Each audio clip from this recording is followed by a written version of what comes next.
కాలేజ్కి వస్తున్నప్పుడు నేను నిజంగా అటెండెన్స్ మీద ఫోకస్ చేయాలా? సో నువ్వు బంక్ కొడుతున్నావు అంటే మాత్రం హెడ్ మార్క్ వేసుకుంటారు, ఈ పర్సన్ ఎట్లయినా కానీ టార్గెట్ చేయాలి అనేది. స్పెసిఫిక్లీ M1 ఇంకా డ్రాయింగ్ అవి మళ్ళీ 4th ఇయర్ దాకా కంటిన్యూ చేసుకుంటారు. ఎందుకంటే what could be the reason? ఇవి మాత్రం డేంజరస్ సబ్జెక్ట్స్, వాటిల్లో బ్యాక్లాగ్ పడ్డాయి అంటే మాత్రము నీ బీటెక్ 4th ఇయర్ వరకు ఫినిష్ అయితే కాదు దేవుని కూడా తెలియదు. మార్క్స్ ఏముంది, వస్తే లేకపోతే లేదు, జస్ట్ నంబర్స్ ఉంది షీట్ అవి. సో టెక్నికల్ స్కిల్స్ ఇంపార్టెంట్, నాకు మార్క్స్ ఇంపార్టెంట్ కాదు అంటారు. నీకేమనిపిస్తుంది? Going to be entry card for your interview. అది నీకు అట్లా అనిపిస్తుందా? అంటే మిడ్ ఎగ్జామ్స్ కూడా ఈక్వల్ ఇంపార్టెంట్ అని చెప్పేసి ఎగ్జామ్స్తో అంటే మిడ్స్ని యావరేజ్ తీస్తారు. నీకు ఒక ఎగ్జామ్ మొత్తం 0 వచ్చింది అనుకో, యావరేజ్ తీసినప్పుడు ఎంత కిందికి పడిపోతుందో నువ్వు అర్థం చేసుకోవచ్చు. బీటెక్ ఫస్ట్ ఇయర్కి వచ్చా ఇప్పుడు నేను. సో ఇప్పుడు ఇంకా నాకు ఎంత ఎంజాయ్ అయినా ఇంకా లైఫ్ అంతా. కానీ నువ్వు ఈజీ అని కనుక నెగ్లెక్ట్ చేసావు అంటే మాత్రము those are going to be nightmare for your entire career అనమాట. చిన్న గొడవ అసలు ఏమైనా చూద్దామని చెప్పేసి కొంచెం నువ్వు ట్రై చేసిన అట్లాంటి యాక్టివిటీస్లో ఇన్వాల్వ్ కావడానికి there is a very big risk that you can either get detain or even be jailed as well. కాలేజ్లో ఫ్యాకల్టీ ఎప్పుడైనా కానీ క్లాస్లో నువ్వు ఎంత అల్లరి చేసినా సైలెంట్ ఉంటారు. ఇక్కడ వచ్చేది మళ్ళీ లాస్ట్ నా దగ్గరికి వస్తారు, నువ్వు రికార్డ్స్కి నా దగ్గరికి రావాలి, ఇంటర్నల్స్కి నా దగ్గరికి రావాలి, ల్యాబ్కి నా దగ్గరికి రావాలని చెప్పేసి. నెక్స్ట్ ఒక 1 వీక్లో ఎగ్జామ్స్ ఉన్నాయంటే ఫ్రెండ్స్తో కూర్చొని నేర్చుకుంటే బాగుంటుందా, సింగిల్గా ఫోకస్ చేసుకుంటే బాగుంటుందా? డిపెండ్స్ నీకు ఎంత నాలెడ్జ్ ఉంది అని దాన్ని బట్టి. గుమ్మడికాయ రాసుకుంటే మన ఫస్ట్ టైం కాలేజ్లో ఎంటర్ అయినప్పుడు కొత్త బిల్డింగ్, కొత్త ఫ్రెండ్స్, కొత్త ఫ్యాకల్టీ, సబ్జెక్ట్స్ ఇలా అన్నీ కొత్తగా ఉంటాయి. సో ఇలా ఫస్ట్ ఇయర్లో ఉన్నప్పుడు అసలు మన కెరీర్ ఎలా ప్లాన్ చేసుకోవాలి, మంచి మార్క్స్ ఎలా తెచ్చుకోవాలి, అసలు అటెండెన్స్ ఇంపార్టెంటా కాదా, ఇలా ఎంతోమందికి ఎన్నో క్వశ్చన్స్ ఉంటాయి. So to answer all of that questions ఈ ఎపిసోడ్లో నేను ధీరజ్ అవే డిస్కస్ చేయబోతున్నాం. ప్రైమరీగా ఫస్ట్ ఇయర్ స్టూడెంట్స్ వాళ్ళ కెరియర్ని ఫస్ట్ ఇయర్ నుంచి ఎలా ప్లాన్ చేసుకోవాలి, అసలు మార్క్స్ ఇంపార్టెంటా, అటెండెన్స్ ఎంతవరకు వెయిటేజ్ ఉంటుంది, అండ్ నెక్స్ట్ కాలేజ్ అయిపోయిన తర్వాత ప్లేస్మెంట్స్ తీసుకోవాలా, గేట్కి వెళ్ళాలా ఆర్ మాస్టర్స్ చేయాలా, ఇవన్నీ కూడా డిస్కస్ చేయబోతున్నాం అనమాట. సో వీడియోలో ఒక్క పార్ట్ కూడా స్కిప్ చేయకుండా ఎండింగ్ దాకా చూడండి. But before we jump into the video, one very small notice. మనం ముందుకు వెళ్ళే కొద్దీ we are planning several more episodes wherein we are going to bring in HRs from big companies, industry experts from domains like mechanical, civil, EEE, electronics and computer science. So ఇలాంటి industry experts different domains నుంచి వచ్చి మనలాంటి college స్టూడెంట్స్కి అసలు మన career ఎలా plan చేసుకోవాలి, college అయిపోయిన తర్వాత ఒక 24 lakhs 30 lakhs జాబ్ తెచ్చుకోవాలి అంటే ఫస్ట్ ఇయర్ నుంచి ఎలాంటి ప్లానింగ్ చేసుకోవాలి, ఇలా రోడ్ మ్యాప్స్ లాగా ఎక్స్ప్లెయిన్ చేయబోతున్నారు అనమాట. And for us to do all this we need your support. So సింపుల్గా కింద సబ్స్క్రైబ్ బటన్ క్లిక్ చేసి help us reach 25,000 subscribers. So late చేయకుండా ఇప్పుడే కింద సబ్స్క్రైబ్ బటన్ క్లిక్ చేయండి అండ్ ఈ వీడియో మిస్ అవ్వకుండా ఎండింగ్ దాకా చూసేయండి. సో ధీరజ్, యూజువల్గా మనం బీటెక్ గురించి మాట్లాడినప్పుడు నేను ఎవరితో మాట్లాడినా, స్టూడెంట్స్తో డిస్కస్ చేసిన, ఫ్యాకల్టీతో మాట్లాడినా కానీ మెయిన్గా వచ్చే టాపిక్స్ ఏంటంటే మార్క్స్ గురించి వస్తుంది, సబ్జెక్ట్స్ గురించి వస్తుంది, ల్యాబ్, ఇంటర్నల్స్, ఎక్స్టర్నల్స్ ఇవి వస్తే తప్ప ఒక టాపిక్ ఎక్కువ డిస్కస్ చేయరు, which is attendance. So as a first year స్టూడెంట్గా నేను కాలేజ్కి వస్తున్నప్పుడు నేను నిజంగా అటెండెన్స్ మీద ఫోకస్ చేయాలా, లేకపోతే అందరు తీసుకుంటే లైట్ తీసుకుంటే బెటరా? టు బి హానెస్ట్ ఫోకస్ చేయాలి. ఎందుకంటే ఒక్కటి గుర్తుపెట్టుకోండి, మీరు ఇప్పుడే ఇంటర్మీడియట్ ఫినిష్ చేసుకొని వచ్చిండ్రు బీటెక్కి. First impression is the going to the best impression. నువ్వు ఫస్ట్ ఇయర్ లోపల ఉన్నప్పుడే కాలేజ్ బంక్ కొట్టుకుంటూ ఉంటే ఫ్యాకల్టీకి తెలిసిపోతుంది, అరే ఈ పలానా రూల్ నెంబర్ ఎప్పుడు అటెండెన్స్కి పిలిచినా కానీ రావట్లేదు. సో ఎగ్జామ్ కరెక్ట్ చేసిన చెప్పి గుర్తుంటుంది. సపోజ్ 420 రూల్ నెంబర్ అనుకోండి. సో ఆ రూల్ నెంబర్ కరెక్షన్ చేసేటప్పుడు గుర్తుంటుంది, వీడు ఎప్పుడు క్లాస్కి రాడు, వీడికి ఇంటర్నల్ తక్కువ మార్క్స్ ఇద్దాం అనుకుంటున్నాను. ఎందుకంటే మీ ఫ్యాకల్టీ లోపల 2 ఉంటాయి, ఇంటర్నల్ అంటే మిడ్ ఎగ్జామ్ సంబంధించిన ఉంటాయి, తర్వాత ల్యాబ్ సంబంధించిన ఉంటాయి. ఇవన్నీ వాళ్ళ చేతిలో ఉంటాయి. వాళ్ళు అనుకుంటే నీకు 25 మార్క్స్ ఈజీగా ఇవ్వగలుగుతారు. That's going to help you pass the exams. So నువ్వు బంక్ కొడుతున్నావు అంటే మాత్రం వాళ్ళ రెడ్ మార్క్ వేసుకుంటారు, ఈ పర్సన్ ఎట్లయినా కానీ టార్గెట్ చేయాలి అనేది. సో అందుకని we have to keep in mind that attendance going to be very important. Also ఇంకా నా పర్సనల్ ఎక్స్పీరియన్స్తో చెప్తున్నాను, first year subjects are going to be the easy subjects యాక్చువల్గా. ఓకే, గివెన్ దట్ ఎందుకంటే నీకు ఇంటర్మీడియట్ ఏది ఉందో దానికి ఎక్స్టెన్షన్ లెక్కనే ఉంటాయి అవి. కానీ నువ్వు ఈజీ అని కనుక నెగ్లెక్ట్ చేసావు అంటే మాత్రము those are going to be nightmare for your entire career అనమాట. ఓకే. సో అందుకే బీటెక్లో ఉన్నప్పుడు ఫస్ట్ ఇయర్ లోపల ఎక్కువ స్కోర్ చేసుకునే ఛాన్స్ ఉంటుంది. సో నీకు సెకండ్ ఇయర్లో తక్కువ మార్క్స్ వచ్చినా కానీ యావరేజ్ తీసుకున్నప్పుడు బ్యాలెన్స్ అవుతుంది. అర్థమైంది. సో నాకు తెలిసి అందుకనే కాలేజ్లో ఫ్యాకల్టీ ఎప్పుడైనా కానీ క్లాస్లో నువ్వు ఎంత అల్లరి చేసినా సైలెంట్ ఉంటారు. ఇక్కడ వచ్చేది మళ్ళీ లాస్ట్ నా దగ్గరికి వస్తారు, నువ్వు రికార్డ్స్కి నా దగ్గరికి రావాలి, ఇంటర్నల్స్కి నా దగ్గరికి రావాలి, ల్యాబ్కి నా దగ్గరికి రావాలని చెప్పేసి. అండ్ ఇంకోటి ఇందాక నువ్వు అన్నావు కదా, ఇప్పుడు ఫస్ట్ ఇయర్లో బ్యాక్లాగ్స్ పడితే నైట్ మేర్ అని చెప్పేసి. ఇప్పుడు ఎందుకంటే నేను స్టూడెంట్స్ చూసాను, ఆల్మోస్ట్ ఫస్ట్ ఇయర్లో బ్యాక్లాగ్ పెట్టుకుంటారు, సెకండ్ ఇయర్లో థర్డ్ ఇయర్లో పడితే బ్యాక్లాగ్స్. కానీ సమ్హౌ సెకండ్ ఇయర్ బ్యాక్లాగ్స్ అన్నా ఏమో అప్పుడప్పుడు క్లియర్ చేసుకుంటారేమో కానీ first year backlogs like specifically M1 ఇంకా డ్రాయింగ్ అవి మళ్ళీ 4th ఇయర్ దాకా కంటిన్యూ చేసుకుంటారు. ఎందుకట్లా? What could be the reason? So ఇది ఒకటి మాత్రం ప్రతి ఒక్క బీటెక్ స్టూడెంట్ తెలుసు, M1 డ్రాయింగ్ ఇవి మాత్రం డేంజరస్ సబ్జెక్ట్స్. వాటిలలో బ్యాక్లాగ్ పడ్డాయి అంటే మాత్రము నీ బీటెక్ 4th ఇయర్ వరకు ఫినిష్ అయితే కాదు దేవుని కూడా తెలియదు, నువ్వు ఇంక ఎక్స్టెండ్ చేసుకోవాల్సి వస్తుంది. ప్రైమరీ బాధ ఏంటంటే ఇక్కడ నువ్వు ఇంజనీరింగ్ డ్రాయింగ్ బ్యాక్లాగ్ పడింది అనుకో, ప్రతి ఒక్కరికి ఏముంటుంది బ్యాక్లాగ్ సైలెంట్గా రాసుకున్నా ఎవరికి తెలియదు అనుకుంటాము. బట్ ఇంజనీరింగ్ డ్రాయింగ్ ఏంటంటే you have to carry the drafter. నువ్వు ఎగ్జామ్ తీసుకెళ్తున్నప్పుడు తీసుకెళ్తుండాలి. నీ జూనియర్ చూస్తారు, సూపర్ జూనియర్ చూస్తారు, వీడేంది 4 years తీసుకెళ్తుండే డ్రాఫ్టర్ అని. Computer science student 4th year draft వేసుకుని కాలేజ్కి వస్తున్నాడు. Got it. సో ఇప్పుడు అటెండెన్స్ గురించి మాట్లాడుకుంటే, సో ఫ్యాకల్టీని ఇంప్రెస్ చేయడానికి ల్యాబ్లో ఇంటర్నల్స్ ఎక్స్టర్నల్స్ క్లియర్ చేసుకోవడానికి బాగానే ఉంది. Specifically so on the same note marks దగ్గరికి వస్తాం మనం. ఆల్మోస్ట్ ఎగ్జామ్స్ రాస్తాము, అంతా చేసుకుంటాం. This end point is marks essentially. నేను ఒక ఆర్గ్యుమెంట్ ఏం విన్నా అంటే, మార్క్స్ ఎందుకురా, మార్క్స్ మనకు బయట హెల్ప్ చేయదు కదా. నేను రేపు కంపెనీకి వెళ్ళినప్పుడు నాకు మార్క్స్ అవసరం వచ్చేవి, నాకు టెక్నికల్ స్కిల్స్ అవసరం. నాకు మార్క్స్ ఏముంది, వస్తే లేకపోతే లేదు, జస్ట్ నంబర్స్ ఉంది షీట్ అవి. సో టెక్నికల్ స్కిల్స్ ఇంపార్టెంట్, నాకు మార్క్స్ ఇంపార్టెంట్ కాదు అంటారు. నీకేమనిపిస్తుంది? ఇవి ప్రైమరీగా ఏంటంటే ఒక 4-5 చెప్తుంటారు, ఎందుకంటే సినిమాలలో కూడా వింటుంటాం కదా, మార్క్స్ ఎందుకు, స్కిల్ సెట్ ఉంటే చాలు అని 10 మంది అంటారు. బట్ ఏంటంటే it's going to be entry card for your interview. అది నీ కట్ ఆఫ్ పెట్టుకుంటారు. సపోజ్ మనం చూసుకుంటే మన కాలేజ్ లోపల HP కంపెనీ వచ్చింది, TCS వచ్చింది, వీళ్ళందరూ వచ్చినప్పుడు ఏంటంటే నాకు మినిమం 70% కట్అవుట్ అని పెట్టుకుంటారు. ఎవరికైతే స్టూడెంట్స్ 70% ఉందో వాళ్ళు ఎలిజిబుల్ ఫర్ ఆ ఇంటర్వ్యూకి. లేని వాళ్ళు వానికి ఎంత స్కిల్ సెట్ ఉన్నా, ఎన్ని సర్టిఫికేషన్స్ ఉన్నా, ఏమున్నా కానీ వాడు బయటనే అయిపోతాడు. He don't get the chance to showcase his skill set to the interviewer just because one ka marks levu ani. So andukani marks is going to be very important for you to get that interview opportunity. Inkoti ikkadne kaadu, marks inkekkada help aitayi ante nu masters ki veldam anukunnappudu nu submit cheyali వాళ్ళకి transcripts, ఎంత percentage వచ్చింది ఏంది అనేది. వాళ్ళకి నీకు తక్కువ percentage ఉంది, backlogs ఉన్నాయి అంటే వాడేం తీసుకుంటాడు, నేను he'll give you a chance to someone who has a better percentage, ఎందుకంటే it resembles all your 4 years కదా. ఇంకోటి when you wanted to apply for MBA, చాలా మంది క్యాట్కి ప్రిపేర్ అవుతుంటారు, ISB లాంటి వరకు తెచ్చుకుందాం అనుకుంటారు. They also take this marks in to consideration అనమాట. వాళ్ళకి ఒక పెద్ద ఫార్ములా ఉంటుంది, ఆ ఫార్ములా లోపల నీ మార్క్స్ కూడా ఉంటాయి ఇక్కడ, బీటెక్లో ఎంత స్కోర్ చేసుకున్నావు అనేది. అర్థమైంది. సో మెయిన్గా జస్ట్ నాకు బీటెక్ అయిపోయిన తర్వాత మార్క్స్ ఎక్కడ పనికిరావు అనేది ఇట్స్ కంప్లీట్లీ అ మిత్ అది. Because that is going to be carried on for the rest of your life. నువ్వు నెక్స్ట్ జాబ్స్కి, ఇంటర్వ్యూస్కి హెల్ప్ అవుతుంది, తర్వాత మాస్టర్స్కి, హైయర్ ఎడ్యుకేషన్ కూడా హెల్ప్ అవుతుంది. So they have to focus on marks. డెఫినెట్గా. Got it. అట్లా మార్క్స్కి ఇంపార్టెంట్ అని చెప్తున్నాను కానీ అంత మాత్రం నేను 90% తెచ్చుకో, 95% తెచ్చుకోని చెప్పాను. At least get a good percentage. 70-75 తెచ్చుకుంటే చాలా మస్తు ఎక్కువ. అంతేగాని నువ్వు మొత్తం 90% తెచ్చుకొని మొత్తం కెరియర్ లోపల స్కిల్ సెట్ లేకుంటే ఏం లేకుండా ఉండొద్దు. 70-75 తెచ్చుకొని keep up good balance of skill set కానీ, లేకపోతే ఎక్స్ట్రా కరిక్యులర్ యాక్టివిటీస్ కానీ, ఇవన్నీ బ్యాలెన్స్ పెట్టుకుని సరిపోతుంది. అండ్ ఎస్పెషలీ ఎగ్జామ్ ప్రిపరేషన్ గురించి మాట్లాడుకుంటే, మెయిన్గా మనం ఎక్కడ చూసినా, ఎక్కడ విన్నా కానీ సెమిస్టర్ ఎగ్జామ్ ప్రిపరేషన్ గురించి ఎక్కువ మాట్లాడతారు. That is the big problem అందరికి. కానీ I feel like equal importance has also should be given towards the mid exams as well. నీకు అట్లా అనిపిస్తుందా? అంటే మిడ్ ఎగ్జామ్స్ కూడా ఈక్వల్ ఇంపార్టెంట్ అని చెప్పేసి ఎగ్జామ్స్ తోటి? ప్రైమరీగా అందరి మైండ్లో ఉండే మైండ్ సెట్ ఏంటంటే మన ఫ్యాకల్టీగా మేనేజ్ చేసుకోవచ్చు అనుకుంటారు. అందుకే ఎక్స్టర్నల్స్ మీద ఎక్కువ ఫోకస్ పెడతారు అనమాట. ఎందుకంటే ఆ ఫ్యాకల్టీ ఎవరు కరెక్ట్ చేస్తో తెలియదు. At least this is my chance to మంచిగా రాసి ప్రూవ్ చేసుకుందాము అనేది. మన ఫ్యాకల్టీని అయితే వెళ్ళి కాకపట్టుకుంటే ఏదో ఒకటి చేసుకుంటా అనుకుంటారు. దట్ ఈస్ వన్ రీజన్ ఎందుకు people will put more emphasis on the external exams. But internal marks is going to be very important. ఎందుకంటే నీకు అక్కడనే 25 మార్క్స్ ఉన్నాయి. అండ్ ఆల్సో మీ ఫ్యాకల్టీ అని తెలుసు, నువ్వు మంచి అటెండెన్స్ చేసుకొని మంచి ఇంప్రెషన్ పెట్టుకున్నావు అంటే ఫ్యాకల్టీ దగ్గర, they are going to give you that marks. So ఆ 25 మార్క్స్ని ఉట్టిగా పోగొట్టుకోవద్దు. Make sure you get that 25 and then focus on your externals. Total 100 మార్క్స్లో నీకు 25 ఆల్మోస్ట్ ఫ్రీగా వచ్చేస్తాయి. దాని తర్వాత నువ్వు ఒక 1-2 లాంగ్ ఆన్సర్ క్వశ్చన్స్ రాసినా కానీ నువ్వు ఫస్ట్ పాస్ అయితే అయిపోతావు. For somebody who wants to score a little bit more, ఒక 70-80% దగ్గరికి వెళ్దాం అనుకున్న వాడికి ఈ కొంచెం మార్క్స్ యాడ్ అయినాయి అంటే ఎక్స్టర్నల్స్ చాలా ఈజీ అయిపోతుంది, ప్రిపరేషన్ ఈజీ అయిపోతుంది. ఎందుకంటే సేమ్ క్వశ్చన్స్ రిపీట్ అవుతాయి కాబట్టి. అట్ సేమ్ టైం ఆల్రెడీ నాకు ఒక బ్యాకప్ మార్క్స్ అయితే ఉన్నాయి, ఇంకొంచెం అడిషనల్ తెచ్చుకుంటే నాకు మంచి పర్సెంటేజ్ వస్తుంది, ధైర్యం వస్తుంది మెయిన్గా. ఇంకోటి ఒక ఇంపార్టెంట్ థింగ్ స్టూడెంట్స్ గుర్తుపెట్టుకోవాలి. కొంతమంది ఏంటంటే మిడ్ ఎగ్జామ్స్ ఏముందిలే మన కాలేజే కదా అని రాసుకోకుండా వెళ్తారనమాట. ఎక్స్టర్నల్స్ చూసుకుందాము, అక్కడ గట్టి మార్క్స్ స్కోర్ చేద్దాము అని. బట్ ఒక్కటి గుర్తుపెట్టుకోవాల్సింది ఏంటంటే మిడ్స్ని యావరేజ్ తీస్తారు. నీకు ఒక ఎగ్జామ్ మొత్తం 0 వచ్చింది అనుకో, యావరేజ్ తీసినప్పుడు ఎంత కింది కొడిపోతుందో నువ్వు అర్థం చేసుకోవచ్చు. తర్వాత నువ్వు ఎక్స్టర్నల్ ఎంత కష్టపడ్డా కానీ నువ్వు లాస్ట్కి వచ్చేది FA వస్తుంది నీకు. సో ఇవి అవాయిడ్ చేసుకోవాలి అంటే మిడ్స్ని చాలా సీరియస్ తీసుకోవాలి స్టూడెంట్స్ అసలుకి. సో ఇక్కడ 25, ఫస్ట్ మిడ్లో 25 మార్క్స్, సెకండ్ మిడ్లో 25 మార్క్స్, రెండు యావరేజ్ చేసి నీకు వచ్చిన మార్క్స్ని ఎక్స్టర్నల్గా యాడ్ చేస్తారు అయితే బేసిక్లీ.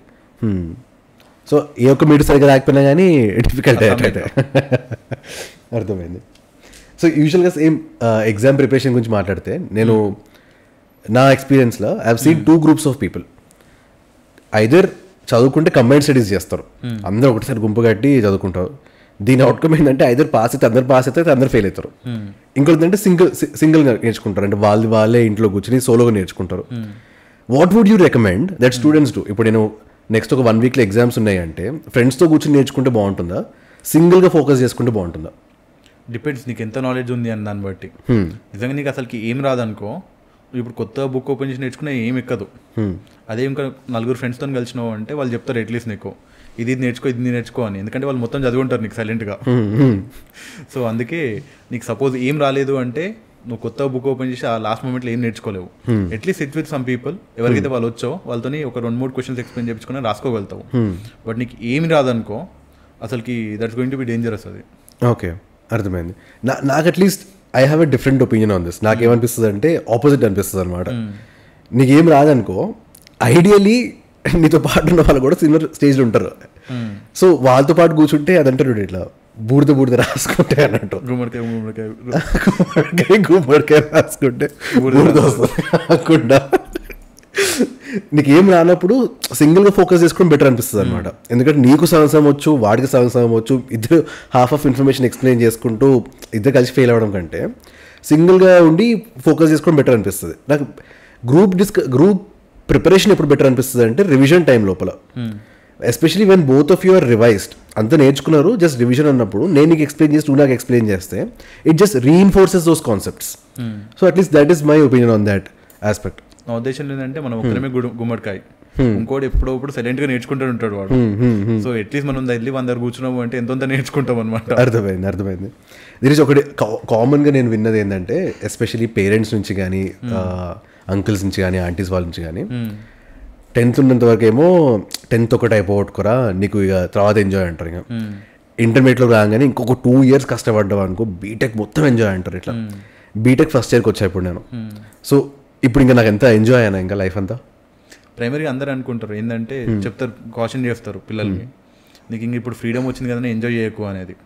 వానికి ఇంటర్లో ఉన్నప్పుడు ఫ్రీడమ్ లేదు, సో ఎంజాయ్ చేయలేడు.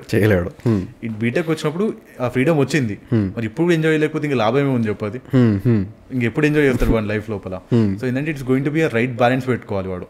సో ఇంకా ఫ్రీడమ్ వచ్చింది కానీ మొత్తం ఇంకా బుక్స్ అని పక్క కొట్టేసి తిరగడం కాకుండా it has to be right balance. నువ్వు చదువుకుంటూ ఉండు, be part of external corrected activities, దాంతో స్టూడెంట్స్ కమ్యూనిటీలో తిరుగుతూ ఉండు, డూ ఆల్ ఆఫ్ దిస్ సైమల్టేనియస్లీ. So you can enjoy your freedom in a right way. అది ప్రైమరీగా స్టూడెంట్కి ఏంటంటే ఇంటర్లో ఉన్నప్పుడు పాపం వాడు ఏదో ఒక అపార్ట్మెంట్ బిల్డింగ్ లోపల మన కాలేజీలో ఉంటుంది, అందులో క్యాంటీన్ ఉండదు, వానికి గ్రౌండ్ అంటే ఏందో తెలియదు వాడికి. ఇట్లాంటి సినారియో నుంచి వాడు బీటెక్ వచ్చేసరికి అక్కడ ఒక పెద్ద గ్రౌండ్ ఉంటుంది, 4-5 బ్లాక్లు ఉంటాయి ABCD అని, దాంతోపాటు క్యాంటీన్ ఉంటుంది, అందులో ఫాస్ట్ ఫుడ్ ఉంటుంది.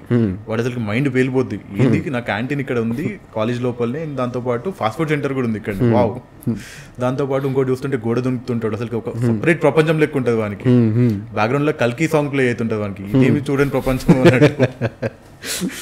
సో అందుకని వానికి ఏంటంటే ఒక్కసారి ఏం ఫ్రీడమ్ వచ్చింది అనిపిస్తుంది అనమాట. అందుకే కొంచెం కాషన్ చేస్తుంటారు పేరెంట్స్ కూడా, నీకు ఒక్కసారి ఫ్రీడమ్ వచ్చిందని ఎగరకు అన్నట్టు.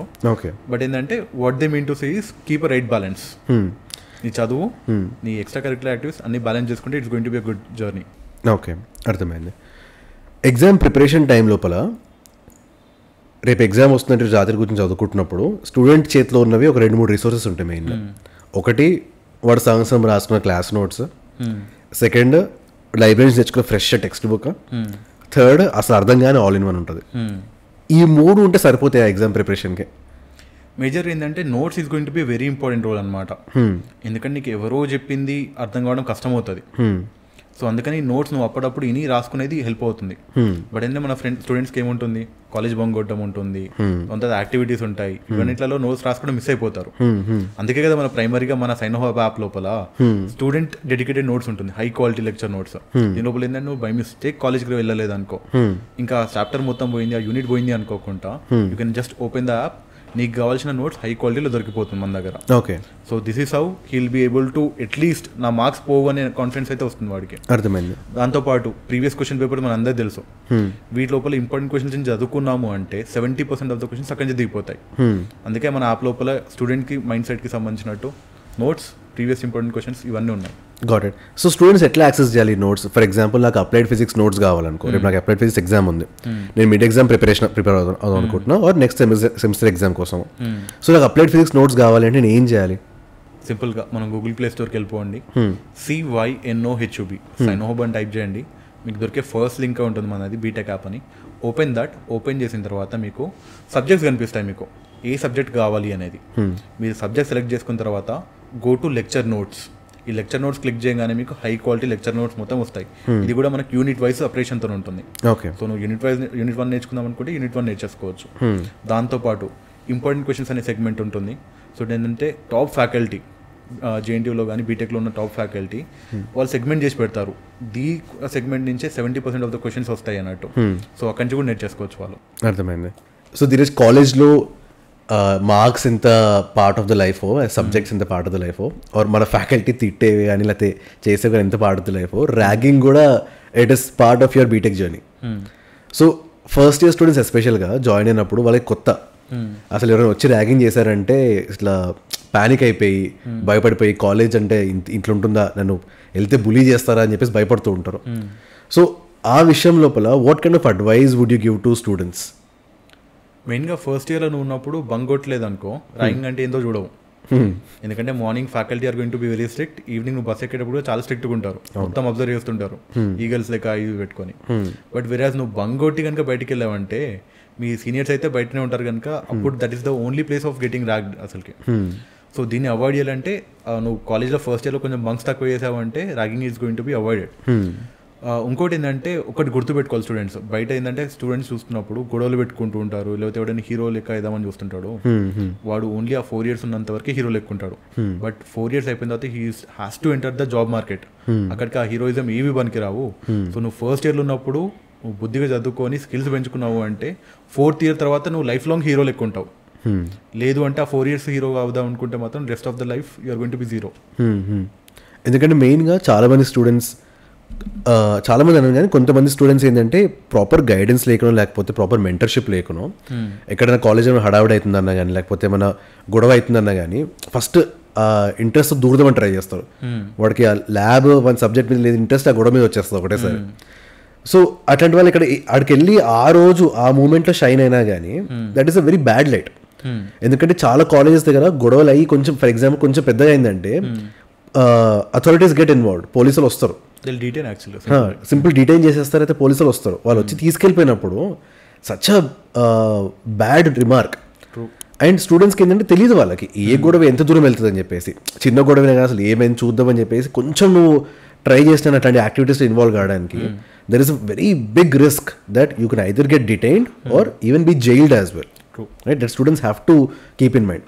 అండ్ ఎవరైతే భయపడుతుంటారో ర్యాగింగ్ గురించి, దట్ ర్యాగింగ్ కొన్నిసార్లు ఏంటంటే ఇన్ఎవిటబుల్ ర్యాగింగ్, అది ఫ్రెషర్స్ డే అయినా కానీ లేకపోతే ఎప్పుడప్పుడు సీనియర్స్తో ఇంటరాక్ట్ అయినప్పుడు ర్యాగింగ్ అవుతుంది compulsory. Many colleges are trying actively to prevent it, చాలానే సిన్సియర్ అటెంప్ట్స్ చేస్తున్నా కానీ స్టూడెంట్ ఇన్ఎవిటబుల్ ర్యాగ్ అవుతాడు. సో అలాంటప్పుడు if students are taking it very seriously or taking it to the heart, వాళ్ళకి ఎట్లాంటి అడ్వైస్ ఇస్తావు నువ్వు? ఫస్ట్ థింగ్ ఏంటంటే అంత సీరియస్ తీసుకోవద్దు అంటాను. Try to avoid that scenario. ఆ సినారియో నుంచి ఎంత ఫాస్ట్ నువ్వు ఎట్లా బయట పడతావో అదొకటి ఆలోచించు. ఎందుకంటే నువ్వు ఫస్ట్ ఇయర్ ఒకసారి దాటినావు అనుకో ర్యాగింగ్ అనేది ఉండదు. సో నువ్వు ఫస్ట్ ఇయర్లో కొంచెం కేర్ఫుల్గా ఉన్నావు అంటే you can avoid it for enter your career. అంటే నెక్స్ట్ నీ 3 years లోపల అవాయిడ్ చేసుకోవచ్చు. బట్ నువ్వు అదే ఫస్ట్ ఇయర్ లోపల యాక్టివ్గా ఇన్వాల్వ్ అవుదామని చూస్తే మాత్రము 4 years కూడా అదే కంటిన్యూ అవుతుంటుంది నీకు. సో కుదిరినంత వరకు కాలేజ్ బంక్ కొట్టకు ఫస్ట్ ఇయర్లో ఉన్నప్పుడు. సో ఇట్ ర్యాగింగ్ అవాయిడ్ చేయొచ్చు. దాంతోపాటు అంతే ఫస్ట్ ఇయర్ దాటిపోతావు ఇంకా నువ్వు అప్పటికి. Got it. సో అన్నిట్లో ఎలా అయితే ఉందో ఎగ్జామ్స్, సబ్జెక్ట్స్, ఫ్యాకల్టీ, సో అలా ర్యాగింగ్ కూడా it's part of your journey. Don't take it two seriously అంటావు అయితే basically. Don't take it two serious and also accept చేయొద్దు అని కూడా అంట. అవుతుంది అనేంత మాత్రం నువ్వు యాక్సెప్ట్ చేయొద్దు. క్విట్ యువర్ ఫ్యాకల్టీ, కంప్లైంట్ చేయండి పర్లేదు, ట్రై టు అవాయిడ్ ఇట్ అంతే. Got it. So one last takeaway that I would like to just wrap up is, మనం ఈ వీడియోలో ఆల్మోస్ట్ మనం మార్క్స్ ఎంత ఇంపార్టెంట్, ఫస్ట్ ఇయర్కి వచ్చినప్పుడు అటెండెన్స్ ఎంత ఇంపార్టెంట్, ఎలాంటి సినారియోస్ని అవాయిడ్ చేయాలి ప్రైమరీగా, ఎలాంటి సినారియోస్ మీద ఎక్కువ ఫోకస్ చేసుకోవాలి, ఇవన్నీ డిస్కస్ చేసాము. సో ఒక వన్ సింగిల్ పాయింట్ ఇస్, ఇందాక మనం మార్క్స్ గురించి మాట్లాడుతున్నప్పుడు I would like people to just refer to one of our older videos. మనము బీటెక్ ఎగ్జామ్ టిప్స్ అని చెప్పేసి ఒక చిన్న వీడియో క్రియేట్ చేసాం, that will be somewhere visible on the screen itself. ఇది మనం ఒక 100-200 టాపర్స్తో మాట్లాడి ఒక ప్రాపర్ లిస్ట్ కంపైల్ చేసి ఎందుకు టాపర్స్కి టాప్ మార్క్స్ వస్తున్నాయి అండ్ వీళ్ళు ఎలాంటి స్ట్రాటజీస్ వాడుతున్నారు వాళ్ళ ఎగ్జామ్ ప్రిపరేషన్లో అని చెప్పేసి we made a list. Students చాలామంది ఆ వీడియో చూసిన తర్వాత they have gotten very very good marks in their exams. So if your exams are coming up, please do watch that video as well as we have very very exciting videos coming up. So make sure you subscribe to the channel. Video నచ్చినట్లయితే like చేయండి and also please leave a comment on what videos would you like us to do next. Also మీరు ఏ college అని ఏ branch అని కింద comment సెక్షన్లో పెట్టండి. So మాకు కంప్లీట్ అండర్స్టాండింగ్ నెక్స్ట్ వీడియో ఎలాంటిది చేయాలి అని.